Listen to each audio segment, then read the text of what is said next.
Welcome to Let Me Fix This. Enjoy the video. You begin by powering the vehicle to accessory or on so sync is active. This wakes the media system immediately. Next, pair your phone, enable Bluetooth, select the sync device name, and accept permission prompts. This creates a persistent connection. If you want full app control, plug USB into the correct port using a certified cable to trigger Apple CarPlay or Android Auto. Once paired, make sure media volume and phone permissions are granted so audio and contacts transfer correctly. You now organize and control playback across sources.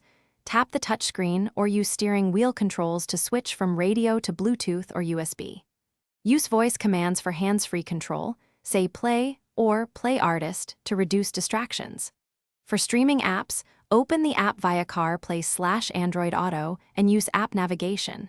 Sync relays media controls. Create favorites and save stations or playlists so frequently used media appears instantly.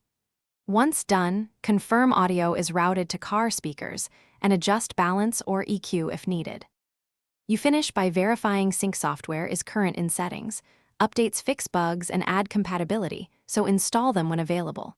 If playback or connection fails, first repair the phone and reboot the device. Swap to a different USB port or use a new certified cable to rule out hardware issues. If problems persist, perform a sync master reset, but back up contacts and presets before you reset.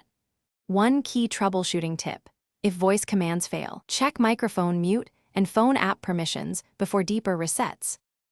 Thanks for watching. If you found this helpful, don't forget to like and subscribe.